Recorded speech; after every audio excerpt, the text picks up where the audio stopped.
kind of show you guys what I am doing here and what the fuck this thing is. This is a piece of glass. I believe this is about a ½ inch thick. Next time I would try to get something a little bit thicker.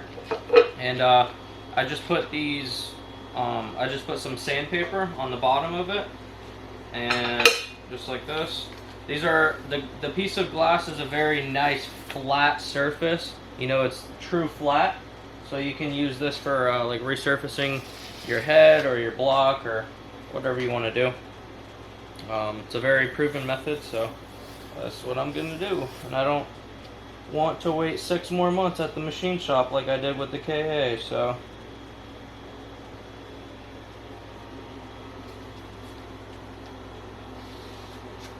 And this is 320 grit. I did 180 at first, just to kind of cut everything down. You know, you saw me with the carbide scraper. That was to get the majority of the head gasket material off. And then I took 180 grit on this piece of glass, and then kind of knocked off the rest of the head gasket material, and you know, just other little things. And then whenever you are going to use a multi-layered steel head gasket, or any gasket rather, you have to have a certain roughness for your surface so it can like properly seal. So I looked up on the Cometic website because I'm probably going to be running a Cometic head gasket, and the roughness average, or you know, the RA was about 50 or finer. So, and at about 220 grit, I believe that's about like 60 RA, 60 roughness or so. So we're gonna go ahead and use 320, and I did 1 pass of 320 already, but now I'm just gonna put a fresh sheet on and do another pass so everything is nice and smooth. So.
Okay, this actually turned out fantastic. I was gonna see how it turned out. I was expecting like pretty good, but holy shit, it looks almost as good as my KA that came out of the machine shop. So as you just saw in the B-roll right there, I believe it came out fantastic. I'm really excited for it. So really happy with the way that it turned out. But before we clean it off and rinse it all out and everything and blow out the passages, we have one more thing to do. We have to hone the cylinder walls. Now obviously our main reason for doing the cylinder honing is because cylinder 1 leaned out and it ate up the piston walls and the piston and everything. So we have to obviously make that, you know, perfectly round again and perfectly like flat and get all the scratches out and everything. But anytime you're gonna do an engine rebuild, you should always run like a cylinder honing tool through it, even just like a little bit, to mainly get the glaze off of the cylinder walls, just from being like really old and you know, being really worn and this and that.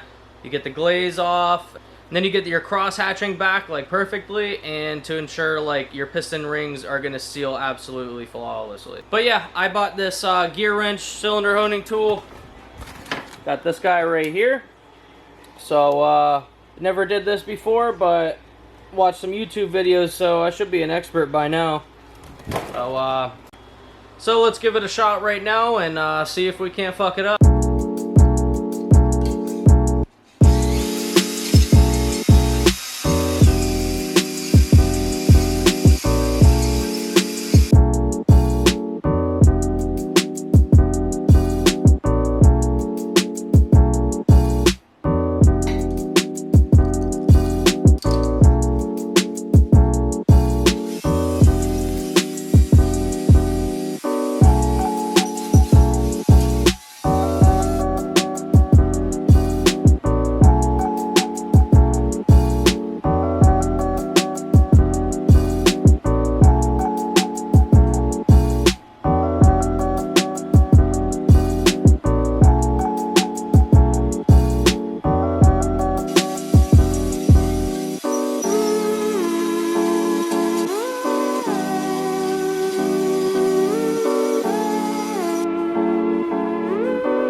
Just got done doing the cylinder honing on all the cylinders. Got all the damage out of cylinder number 1. Just fucking awesome.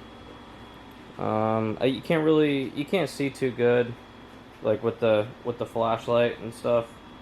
But don't mind that spot that was right here. That's literally just fucking degreaser that was sitting. But there you go. You can see all the cross hatching. So we got what we're pretty much achieving for on the with the cylinder honing. There's no more glazing. Can't really tell too much with these, but yeah, whatever. You can't really tell too much with that with the flashlight and shit. The lighting in here is like really shitty. I only have this light up here and that light for this whole room, so really shitty, but I did what I could. So cylinder honing is done. Resurfacing of the head, or of the block, is done. I still have to do the head that's over there. And yeah, but right now I'm gonna take this outside. I'm gonna give it a wash, give it a nice bath and some degreaser and some water to help get everything out of the oil galleys. I originally planned to do the hot tank after I did the boring or the cylinder honing and the resurfacing of the block, but I didn't have the tools and they were going to come in way too late, and honestly I just like wanted to get everything nice and clean before I worked on it. So yeah, it is what it is. But now I'm going to go outside and I'm going to wash this bitch down, get all the, you know, metal or anything that might be in the oil galleys and the channels and all that out, and then we can move on to doing the head. Just gonna do a nice flat resurfacing of the head, and then once we're done with that, waiting on pistons to get in this week. I bought a pair of used pistons from somebody. They're in good condition, so I'm just gonna slap in some used OEM pistons, because they're three out of the 4 of mine were bad, so only one was decent. So I was like, hey, you know, you got like one, or I mean, you got like 3? I got 1, you know, and then he just sent me 4 and for $60. So I was like, all right, you know, I can't really beat that. Like shipped, $60 shipped. So yeah, I don't know. So that should get in here this week, and then I'm gonna do the head tomorrow. So hopefully by the end of this week, I can honestly start like reassembling this thing. Oh, waiting on my bearings, my rod bearings and my main bearings. Still waiting on that. But anyways, next video we are going to be trying to tackle putting the rods and pistons back into the SR, hopefully. Or maybe try to go and run the KA for the first time. I got no idea, but we'll see. Thank you guys so much for watching, and I will see you in the next video.